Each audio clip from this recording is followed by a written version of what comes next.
Welcome po sa inyo. Ito po ang Chefre Information Technology Solutions. So, meron po tayong babuksan na keyboard and mouse. Tingnan natin kung ano yung itsura niya sa personal.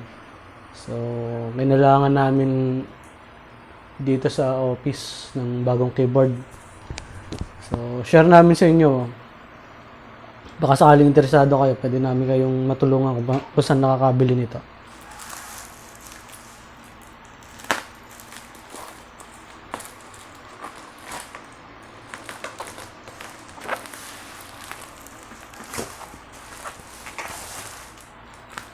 So, ayos naman yung pagkakabalot nila.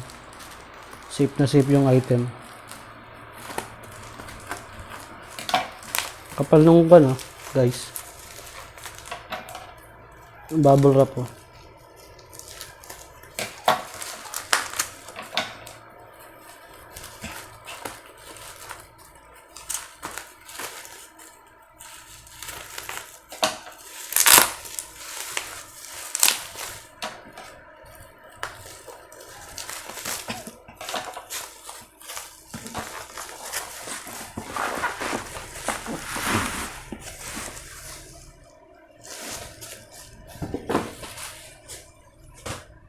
So, tingnan natin may nakalagay dito na nakalagay dito. So, wala lang. Siguro code lang siya. So, Mofi. Mofi ba yung brand? Ito. Yan. Ito yung harap. Candy XR Wireless Keyboard and Mouse Set. So, ito. Kaya kami bumili nito. Kasi nga, programmer kami. So, kailangan namin ng keyboard tsaka mouse na talagang responsive siya. Madaling gamitin at the same time. So, tingnan natin to. Kung anong kulay niya. Ganda ng lalagyan, guys. Yan. Yan o. Alam mo, HDMI nakalagay. Ganda itong lalagyan nila. Ayan, ito meron siyang user manual, wireless keyboard and mouse set. So yan, nandiyan yung mga instruction, product description, yung mga specific, yung mga button, function key, yan. So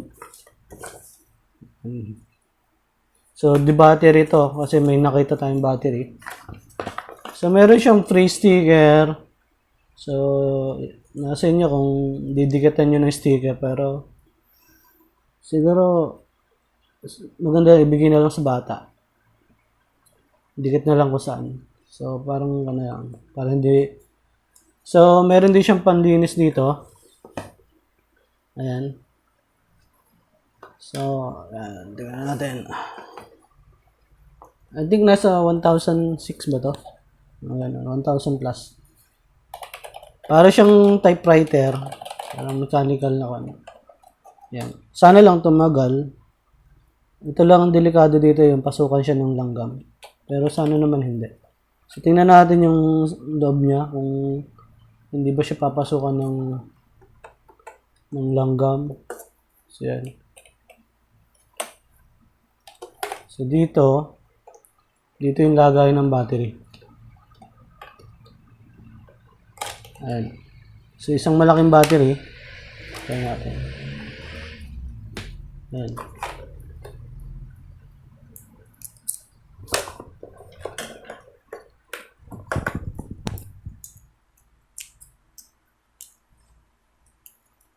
Mga 1,000 plus guys to. Kung interesado kayo, iwanan ko yung link sa description box.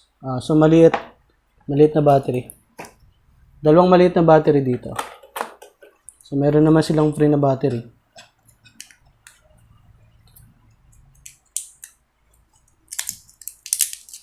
Kung gusto nyo na medyo mura na keyboard at mouse, ito yon na maganda ha. Ito, maganda to.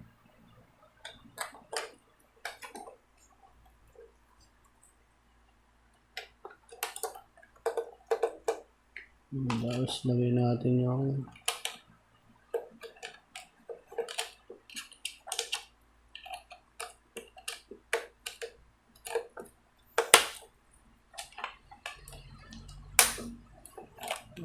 Yun o.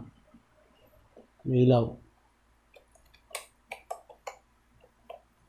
Ilaw na siya kanina, di ba?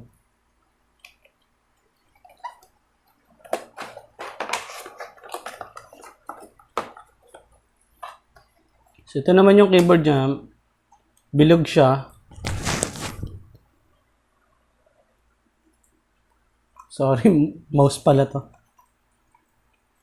So, meron din siya dito na parang hindi mo nakakailanganin ng mousepad.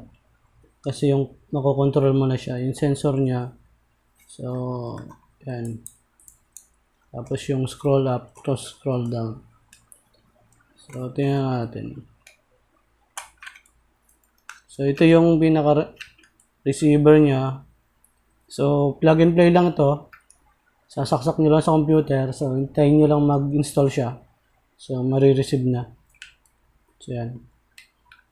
So, balik na lang muna natin dito. Yan. Tapos, ito yung battery. Yan, umilaw. So, ibig sabihin, okay siya.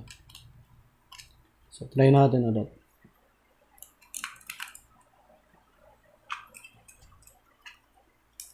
Yan.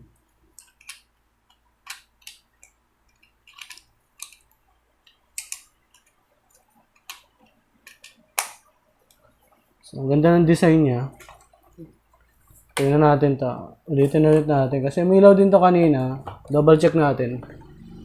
Baka mamaya hindi na siya gumagana. Dandaan lang kasi medyo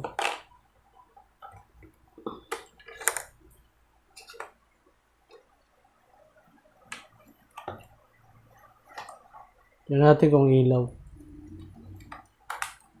Ayun. Ilaw siya.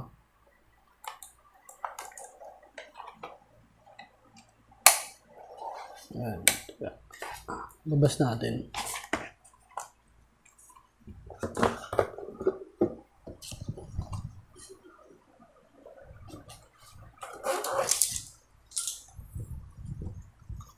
Ayan, kung gagamitin nyo,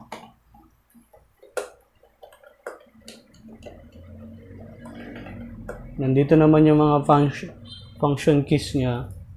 Ayan. So, ang difference lang ito nung doon sa iba, nakaangat siya. Kung alam niyo yung pang gaming na keyboard, parang ganun. Pero ito, more on ko naman siya. Pang office, pang software developer, mga programmer, mga IT. Importante kasi sa amin na yung mouse is madaling gamitin, hindi mabigat sa kamay. Kasi, minsan kasi, pag nagpo-program kami, alam mo yun, parang mabigat na yung kamay mo, tapos mabigat pa yung mouse mo, mas madadagdagan yung burden mo, lalo ka mahirapan. So, kailangan malambot din yung keyboard para kapag nagko-code, hindi masakamay at the same time mabilis. So, yun. Sana nagustuhan niyo itong pinicture namin sa inyong product. So, yun. Kung may mga interesado po, mag-comment lang po sa comment section and baka matulungan namin kayo. About IT related, mga peripherals, yan. Pwede nyo kaming tanungin dyan. So, yun lang po. Mag-ingat po tayo.